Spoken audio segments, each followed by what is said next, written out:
उसके अतिरिक्त एक भी शब्द ऐसा नहीं रहेगा जो अतिशयोक्ति होगा या कुछ मिलावटी होगा। क्लियर कट में बताऊंगा जो कुछ। जब मैं क्लास 5th यहाँ से पास किया था, क्लास 5th पास करने के बाद में 2 साल की एजुकेशन मेरी अपने गांव में हुई थी। उस गांव के बाद में जब मैं क्लास 5th के पश्चात में मेरे को गुरुकुल में छोड़ दिया गया था, आर्ष गुरुकुल होशंगाबाद नर्मदापुरम। वहां पर जब मैं गया तब उससे पहले मेरे को ये नहीं पता था वहां पे मेरे को संस्कृत पढ़ाया जाएगा या क्या पढ़ाया जाएगा। मैं गया, जाने के बाद में मेरे को समझ में आया कि वहाँ पे मेरे को संस्कृत पढ़ाया जा रहा है। तब फिर मैंने संस्कृत वहाँ पे पढ़ना स्टार्ट किया 6, 7, 8 के बाद में मेरे को घर वालों ने बोला था कि आप यहाँ से या तो संस्कृत पढ़ के क्या करोगे, जनरली यही टेंडेंसी होती है, सभी की होती है। तो पापा ने बोला था कि आप या तो बाहर आ जाओ या फिर संस्कृत पढ़ के क्या करोगे। एक कंफ्यूजन मेरे अंदर पर भी था। फिर मैंने उनको उस टाइम ये जवाब दिया था कि जहां है जैसे है बहुत अच्छी कंडीशन में है, हम इसी में कुछ न कुछ करके दिखाएंगे। ये मेरा शब्द था और उसी में मेरे को करके कुछ न कुछ दिखाना था। उसके पश्चात मुझे उस समय ये नहीं पता था कि मेरे को क्या करना है और मैं क्या करूंगा। मैं शिक्षक बनूंगा या प्रोफेसर बनूंगा या सिविल सर्विस में जाऊंगा, मेरे को कुछ नहीं पता था।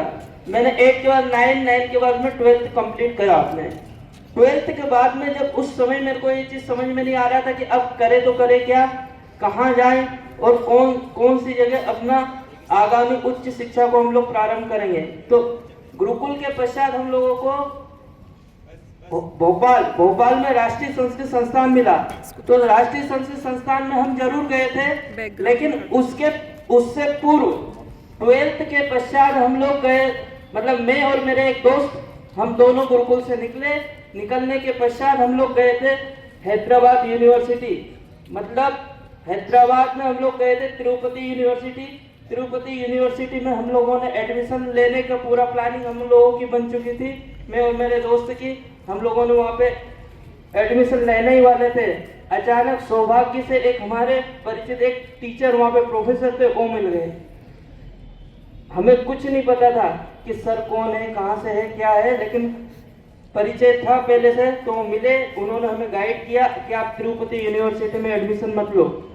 क्योंकि यहाँ से ज़्यादा बेस्ट एक और जगह है, वो श्रृंगेरी है।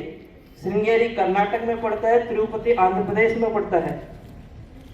तो हम लोग फिर वहाँ पे पहुँच गए, कहाँ पर, श्रृंगेरी में पहुँचने के बाद में वहाँ पे मैंने एडमिशन ले लिया था। 1 महीना हम लोग पढ़े वहाँ पर, लेकिन वहाँ पे यद्यपि वहाँ पे पढ़ाई बहुत अच्छी थी, हम लोग पढ़े 1 महीना पढ़ने के बाद में वहाँ पर हम लोगों को वहाँ का जलवायु इन्वायरमेंट बिल्कुल सूट नहीं हुआ। क्योंकि वहाँ पर केवल चावल ही खिलाया जाता था। तो इसके कारण से हम लोग बीमार होने लग गए।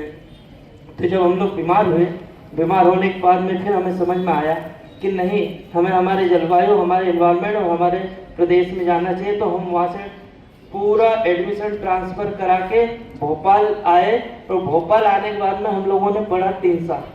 फिर उसके बाद में मन में मेरे जिज्ञासा हुई थी कि कहीं ना कहीं बाहर तो जाना है, बाहर पढ़ना है, हमें यहाँ लोकल जगह नहीं रहना है। ये मन में शुरू से मेरे मन में विचार था।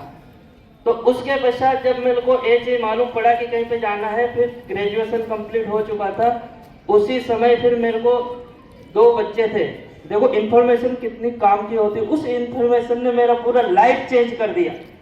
इन्फॉर्मेशन छोटी छोटी चीज़ें बहुत काम की होती है। वो चीज़ मैं बता रहा हूँ। 2 बच्चे आपस में बात कर रहे थे जेएनयू के विषय में कि जवाहरलाल नेहरू विश्वविद्यालय में एडमिशन होता है संस्कृत से भी। सिर्फ इतनी सी इन्फॉर्मेशन मुझे मिली। और उस इन्फॉर्मेशन के पश्चात मैंने ये देखा कि अब मेरे को इस इन्फॉर्मेशन को कहाँ से कलेक्ट करना है कि पूरा डिटेल नॉलेज हो। किसी को नहीं पता था, ना प्रोफेसर को पता था भोपाल में, ना किसी स्टूडेंट को पता था। किसी बच्चे ने ये जान लिया था कि जेएनयू में एडमिशन होता है संस्कृत से। 2 डिस्कस कर रहे थे, उनकी बात में साइड में बैठा हुआ सुन रहा था। सुनने के पश्चात मेरे अंदर एक जिज्ञासा पैदा हुई कि जेएनयू क्या है। तो उस जेएनयू को मैंने सर्च किया था वेबसाइट पर, गूगल पर, और मैं उस वेबसाइट को 3 दिन तक पढ़ता रहा। उसमें एडमिशन कैसे होता है, उसका लेवल क्या है, कितने बच्चों को सिलेक्ट होता है, उसके बाद में पश्चात सिलेक्शन होने के पश्चात वहाँ पे आवासीय व्यवस्था क्या है, कितने परसेंटेज बच्चों को आवास मिलता है, कितनों को नहीं मिलता। सारा डिटेल मैंने 3 दिन कलेक्ट किया। वहीं से एक मोबाइल नंबर निकाला, मोबाइल नंबर निकाल के संस्कृत डिपार्टमेंट में मैंने कांटेक्ट किया। कांटेक्ट करने के बाद वहाँ पे एक बच्चे के नंबर मिले और उस बच्चे के नंबर मिलने के बाद में उससे पूरा गाइडलाइन मैंने लिया। कहने का मतलब यह है कि एक इंफॉर्मेशन पूरी लाइफ को मेरे को चेंज कर दिया, पूरी लाइफ। आज मेरा आज जो परिवर्तन आपको दिखाई दे रहा है, वो 2 बच्चे बात कर रहे थे, वो 2 बच्चे नहीं जा पाए जेएनयू में कभी भी। मैं जेएनयू में इसलिए चला गया क्योंकि 3 दिन मैंने वो वेबसाइट सर्च की, वो वेबसाइट से ये मेरे को ज्ञान हुआ कि फरवरी में फॉर्म आता है। और फॉर्म की न्यूज कहाँ पे मिलेगी?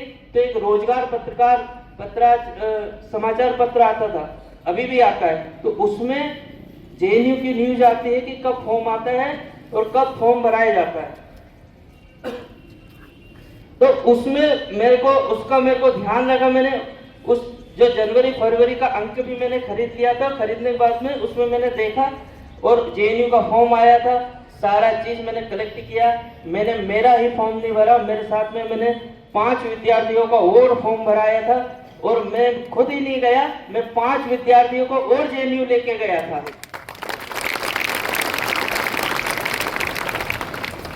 और सबसे बड़ी गजब की बात तो ये थी, हमारे सीनियर ये बोलते थे कि फॉर्म भर दिया तो एग्जाम मत देना, और एग्जाम दे दिया तो बोले चेक मत करना, नहीं होगा। सीधा स्पष्ट ये शब्द थे उनके। मैंने बोला मन की फॉर्म भर दिया, कोई बात नहीं, जितने 200-400 रुपए गए कोई दिक्कत नहीं है। बोले एग्जाम देने जाएंगे और 200-400 चले जाएंगे, कोई दिक्कत नहीं, लेकिन ये है कि हम हमारा मेहनत करेंगे, परिणाम की चिंता नहीं करेंगे, परिणाम जो भी आएगा उसको सहर्ष स्वीकार करेंगे। तो इस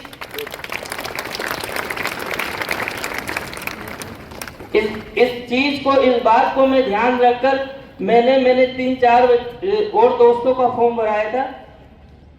उसके पश्चात मैंने एक तो जेएनयू भरा था। देखो, मैंने ग्रेजुएशन के बाद एक तो जेएनयू भरा था, एक डीयू भरा था और एक बीएचयू भरा था।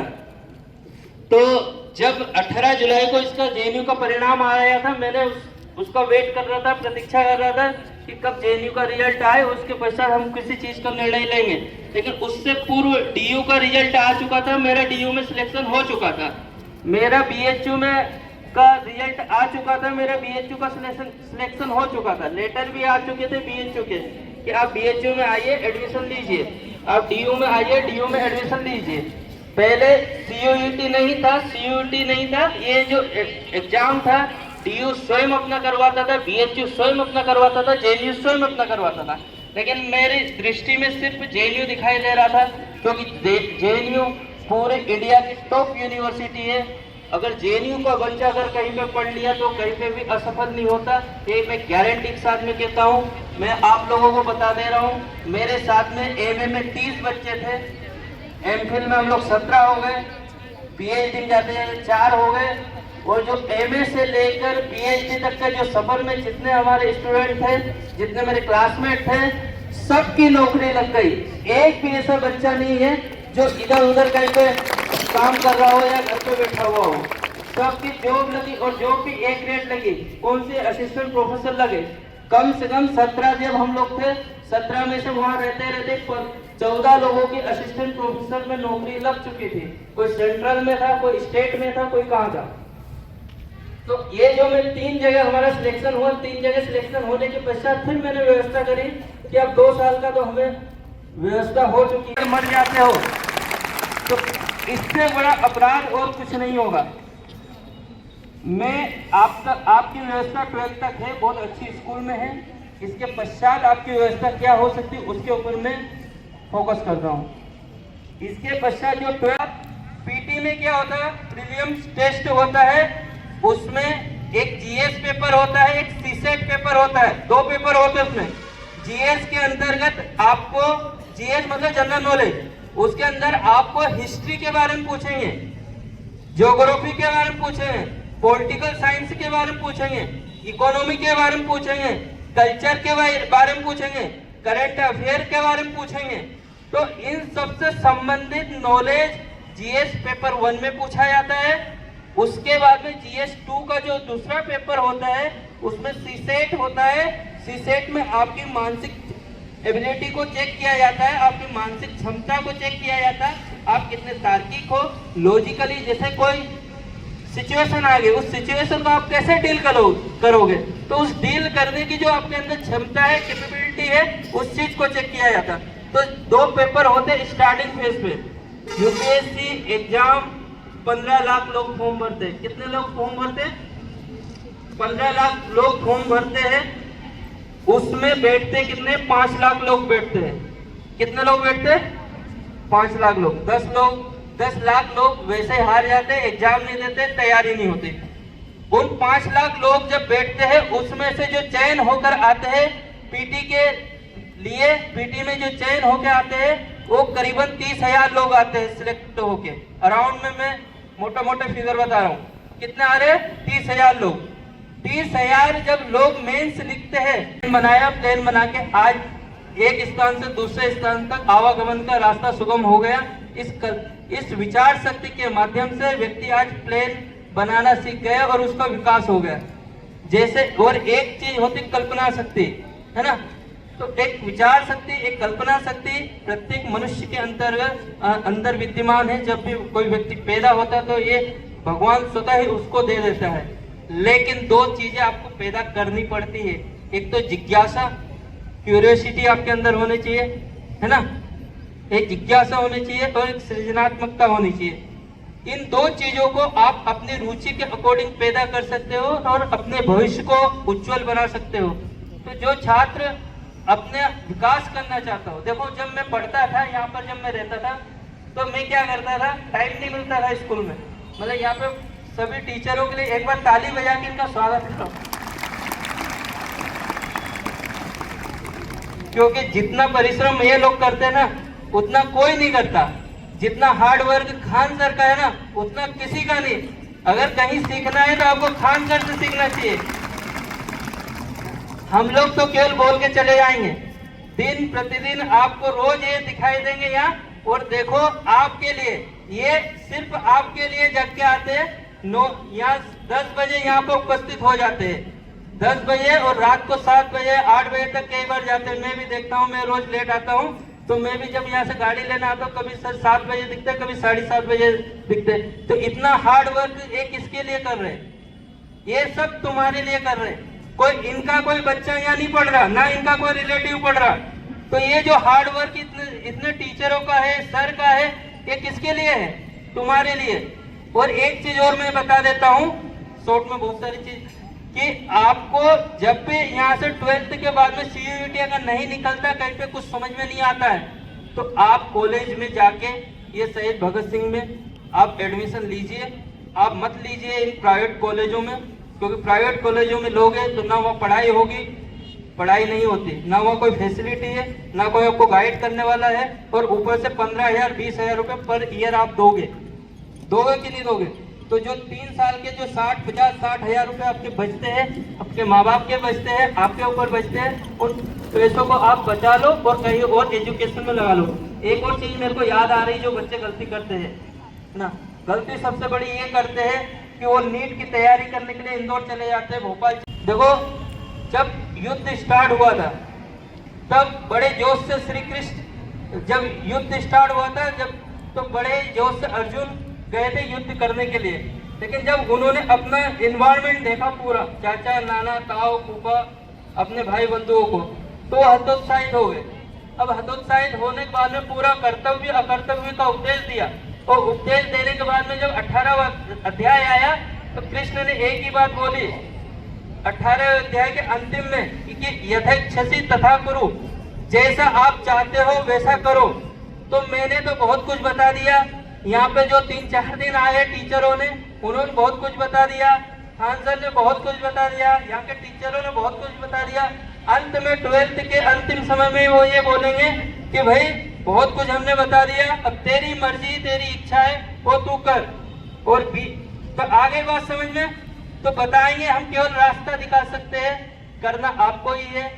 और एक और बात कह रहा हूँ, उद्धरेत आत्मानम आत्मानम न आत्मानम अवसादयेत, अर्थात आप अपनी आत्मा का स्वयं विकास कर सकते हो, इसके अतिरिक्त तो और कोई नहीं कर सकता है।